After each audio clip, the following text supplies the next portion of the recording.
The kitchen light is still on at 9 o'clock at night, 3 weeks after the funeral. She sits at a table built for 4, sometimes 6 on holidays, and now set for 1. The casserole dishes are gone, washed, returned, the last one picked up by a neighbor 2 Tuesdays ago. The phone calls have thinned out. The cards have stopped arriving. Everyone who was going to say something has already said it, and now there is just the hum of the refrigerator and the clock above the stove, and her. You know, this kind of quiet. Maybe not this exact kitchen, this exact chair, this exact grief, but you know a quiet like it. The kind that doesn't announce itself, the kind that simply moves in after the casseroles stop and stays. Here's a question worth sitting with before we go any further. When the room empties out, when the people who meant well have gone back to their own lives, where does God go? Does he leave too? There is a moment in the New Testament, one of the rawest moments in the entire book, where a man asks for the smallest thing a person can ask for. Not healing, not rescue, not an answer to prayer. Just this: stay awake with me, don't leave me alone in this. And he doesn't get it. We will get to that moment. Stay with me, because it matters more than you think, and it connects to a sentence written 700 years before it happened. A sentence sitting inside a book you may have walked past 100 times without ever stopping to read it slowly. This is not a story about a prophecy chart. This is not a story about ancient Israel and its politics. This is not a story about a theology lecture you sat through once and forgot. This is a story about the loneliest night of your life, and about a God who, according to the ancient prophet Isaiah, did not stay far from that kind of night. He walked directly into it. Isaiah 53 verse 3 describes someone the prophet calls a man of sorrows and acquainted with grief. Most people read past that verse the way you'd read past a street sign, a fact filed and forgotten. But sit with the actual words for a moment, because they were not written casually. In the Hebrew, the phrase is ish makh'ovot, literally, a man of pains. Not a man who experienced a season of pain and moved on, a man whose entire identity in the language itself is built out of it. And the next phrase, acquainted with grief, uses a word, yada, that shows up elsewhere in Scripture for the deepest kind of knowing there is. Not observation, not sympathy from a safe distance. Yada means grief was not something this man watched happen to other people. He knew it the way you know something that has happened inside your own chest. Here's what that means, and it will take the rest of this video to fully land. The Bible does not describe a God who stays on the porch while you suffer alone inside. It describes a God who has, in the words of a prophet writing 7 centuries in advance, already walked into the kitchen, already sat down at the table built for one, already knows yada, exactly what that silence sounds like. Before you can understand what that means for the empty chair across from you tonight, you need to see what it meant for 4 other people, long before you, who sat in their own version of that silence and wondered the exact same thing you have wondered. A wealthy man who lost everything in a single afternoon, a servant girl cast into a wilderness with nothing, a widow who came home with nothing but a name she gave herself, and a future king hiding in a cave, surrounded by people as broken as he was. Their stories are not backstory, they are the proof. Long before Isaiah ever picked up a pen, there was a man named Job. Job was not poor, and he was not obscure. He was, the text tells us, the greatest man among all the people of the East. Thousands of sheep, thousands of camels, a house full of grown sons and daughters who gathered to feast together. He had, in the language of his own time, everything a life could hold. And then, in the span of one single day, Messenger after messenger arrived at his door. Raiders took the oxen. Fire fell from the sky and took the sheep. Another raid took the camels. And then the last messenger came, the one nobody wants to hear from, and told him that a great wind had collapsed the house where his children were feasting, and none of them survived. Job tore his robe. He shaved his head. He fell to the ground. And then, 7 days later, 3 of his friends arrived. They had heard what happened, and they came from their own homes to sit with him. Here is the detail almost everyone reading Job skips past on their way to the arguments that come later. When they arrived and saw the size of his suffering, they sat down on the ground with him for 7 days and 7 nights, and no one said a word. 7 days, no advice, no explanation, no attempt to fix what could not be fixed. Just 3 men, sitting in ash, present in a grief too large for language. That is what presence looked like before anyone had a theology of it, before anyone could explain why, before anyone knew how the story would end. Just bodies in a room, refusing to leave. Here's what most people miss about the book of Job. The friends get it right before they get it wrong. Their silence in chapter 2 is the most faithful thing anyone does in the entire book. It is only later, when they open their mouths and start explaining Job's suffering to him, that they fail him. Presence was the gift, explanation was the wound. Now travel back further to a woman with even less standing than Job, an Egyptian servant named Hagar, given to Abram's wife Sarai to bear a child on her behalf. When Hagar became pregnant, Sarai treated her harshly, and Hagar did the only thing left to a servant with no power and no protector. She ran. She ran into the wilderness of Shur, alone, pregnant, with no tribe, no husband, no name that mattered to anyone around her. And there, by a spring of water in the desert, an angel of the Lord found her, not to punish her, not even to explain her circumstances, but simply to ask her a question. Hagar, servant of Sarai, where have you come from and where are you going? Nobody had asked Hagar a real question in the entire story up to that point.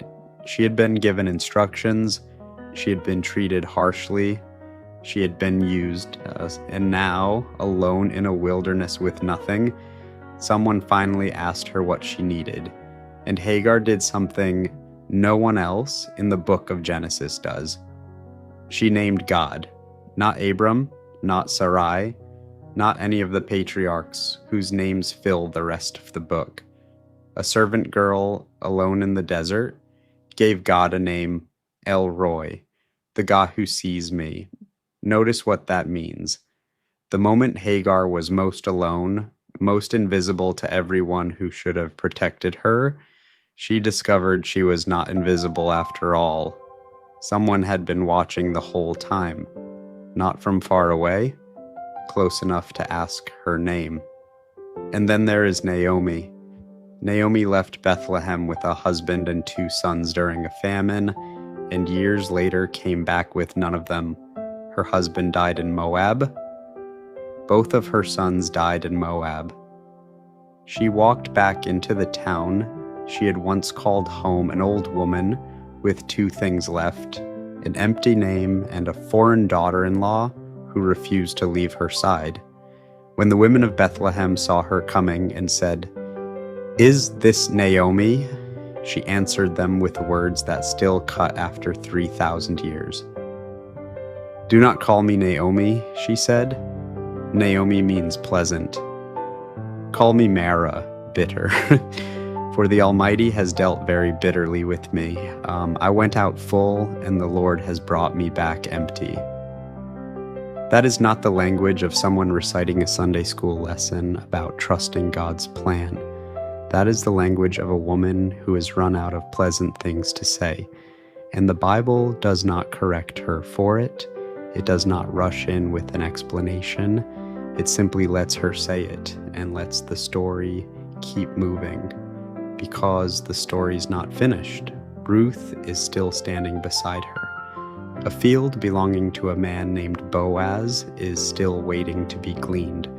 A grandson named Obed, who will become the grandfather of King David, has not been born yet. Naomi could not see any of that from where she was standing. All she could see was empty. 3 people. A wealthy landowner stripped down to nothing. A servant girl with no name that mattered. A widow who renamed herself after her own bitterness. None of them had a theology that could explain what had happened to them. All they had was the isolation itself, and hidden inside it, something none of them could see yet. Job, Hagar, Naomi. 3 completely different lives, 3 completely different kinds of loss, wealth, safety, family, and in every single one, the pattern is the same. Isolation comes first. Explanation, if it ever comes at all, comes much later and much smaller than the pain itself. If that pattern is starting to feel familiar to you, if some part of this is landing closer to home than you expected, I want to know. Type the word empty in the comments if any part of Naomi's story just described a season of your own life. I read every comment, and I promise you, you will not be the only one who types it. And if this video is doing what I hope it's doing, hit subscribe now, because the story's about to go somewhere I have not told you yet, to a future king hiding in a cave, and then to a prophet sentence written 700 years before the loneliest night in human history. David was not born a king. Before the crown, before the Psalms, before Goliath became a story people told their children, David was a fugitive. King Saul, threatened by David's rising reputation, hunted him across the wilderness of Judah with the full weight of Israel's army behind him. David had no palace to retreat to, no army of his own, no guarantee he would survive the week. Eventually, he found a limestone cave near a town called Adullam and went inside it, alone, to hide. And then something happened that David could not have planned and would never have chosen. People started showing up, not soldiers, not allies with resources. The text in 1 Samuel is specific about exactly who found their way to that cave. Everyone who was in distress, and everyone who was in debt, and everyone who was discontented gathered themselves to him. 400 men, and every single one of them broken in some way before they ever arrived. David did not build an army of the desperate built itself around him. Now watch what happens next, because this is the part that gets skipped in most retellings. That cave, that exact cave, full of debtors and the discontented and a hunted man with no crown yet, is where David composed some of his rawest psalms. I cry aloud to the Lord, he writes in Psalm 142, a psalm the text itself titles, A Prayer When He Was in the Cave. I pour out my complaint before him. When my spirit is faint within me, look on my right hand and see, there is none who takes notice of me. No refuge remains to me. No one cares for my soul. No one cares for my soul, written by the man who would become Israel's greatest king, from the floor of a cave, surrounded by 400 people and still convinced he was alone. This is not a story about failure. This is not a story about weakness. This is not a story about a king with nothing left. This is a story about the exact place God chooses to build something new. Not after the isolation ends, but inside it, while it is still happening, while David still feels every bit of it. Which brings us back to that sentence in Isaiah, the one we started with, a man of sorrows and acquainted with grief. You already know now that this is not casual language. Makh'ovot, a man of pains, not a man who once felt pain. And yada, acquainted with in the sense of known from the inside, the way David knew that cave floor, the way Job knew the ash, the way Hagar knew the wilderness. But here is the piece we have not looked at yet. Isaiah is not simply describing another isolated person added to a long list. Isaiah is describing the pattern itself, given a face.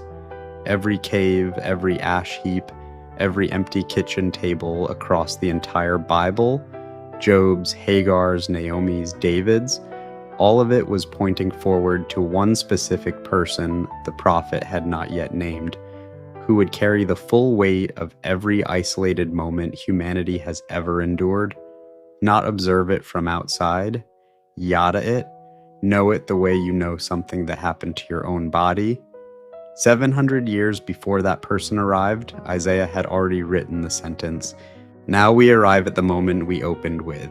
It is night in a small olive grove outside Jerusalem called Gethsemane, and Jesus has brought his 3 closest friends, Peter, James, and John, deeper into the garden than the rest.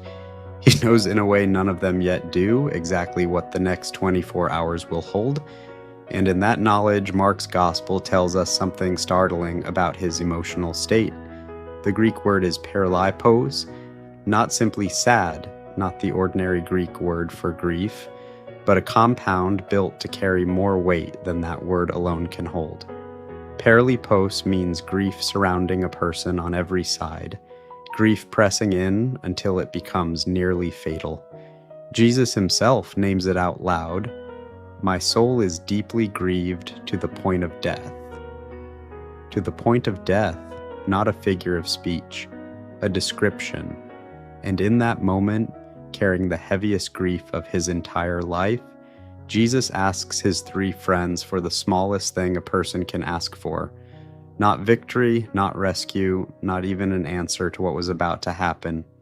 Just this: stay here and keep watch with me. Remember them. Remember Peter, sword ready hours earlier, boasting he would die before he abandoned Jesus. Remember James and John, who had asked to sit at his right and left hand in glory. These were not strangers, these were the men closest to him on earth. He returns a short while later and finds all 3 of them asleep. He wakes them, he asks again. He returns a second time, and again they are asleep. A third time, the same. In the most agonizing hour of his life, the 3 people he trusted most in the entire world could not stay conscious long enough to sit with him in it. This is the moment, the one we opened with tonight, in a kitchen with a table set for one, a widow surrounded by silence where people used to be. This is what it looked like for Jesus. Not abandonment by strangers who never cared, abandonment, however unintentional, by the very people who loved him most, the kind of aloneness that doesn't come from having no one, but from having people who simply cannot carry what you're carrying and falling asleep beside you anyway. If you have ever sat up at 3 in the morning in a hospital hallway, alone with a diagnosis no one else in the building understood the weight of, if you have ever come home from a funeral to a house that had been full of people just hours before and was suddenly unbearably quiet, if you have ever needed one person to simply stay awake with you and instead heard the soft, steady breathing of someone who meant well and still could not do it, you have stood exactly where Jesus stood in that garden. And here is what Isaiah saw 700 years before it happened. Not just that the servant would suffer. Isaiah 53 verse 4 says it plainly, surely he has borne our griefs and carried our sorrows, not our sins alone. The next verses will speak to that. Our griefs, our sorrows, the specific, particular ache of being awake while everyone else has fallen asleep. Isaiah did not write about a God who removes that ache from a distance. He wrote about a God who carries it, who has, in the fullest sense of yada, already known it from the inside, a limestone cave, a wilderness spring, an empty kitchen table, and a garden where his own closest friends could not stay awake. He did not skip the isolation to get to the resurrection. He walked through every hour of it first. So let me leave you with 3 things from Isaiah 53 before we close tonight. The first is this: the words, "a man of sorrows and acquainted with grief," were not written as poetry to admire from a distance. They were written in the original Hebrew to describe someone whose entire identity was shaped by pain, and who knew that pain the way you know something that has happened inside your own body. Job's ash, Hagar's wilderness, Naomi's empty table, David's cave floor, a garden where his closest friends fell asleep. Isaiah saw all of it 700 years early and gave it one sentence. The second is this: if you are sitting in your own version of that kitchen tonight, if the casseroles have stopped and the calls have thinned out and the people who meant well have gone back to their own lives, you are not describing a gap in God's presence. You are describing the exact place Isaiah said he would go, not around your isolation, into it. And the third thing, the one I want you to actually sit with after this video ends: the loneliest hour of your life is not a hole he is asking you to explain away. It is the exact hour a man of sorrows already stood in first, so that when he finally reaches for you in it, he does not reach in as a stranger. He reaches in as someone who already knows. So tell me, which story tonight sat closest to something you're carrying? Job's ash, Hagar's wilderness, Naomi's empty name, David's cave, or the garden where even the ones who loved him most fell asleep? Type it below. I read every single comment, and tonight, more than most nights, I would love to know which one found you. If this video met you somewhere you needed to be met, share it with someone who might need the same thing tonight. Like it so it can find them too. And if you are not subscribed yet, there is a button just below this video. I would love to have you with us for the next one. 700 years ago, a prophet wrote one sentence about a man of sorrows. Tonight, in your own kitchen, at your own table, you are finding out it was written for you.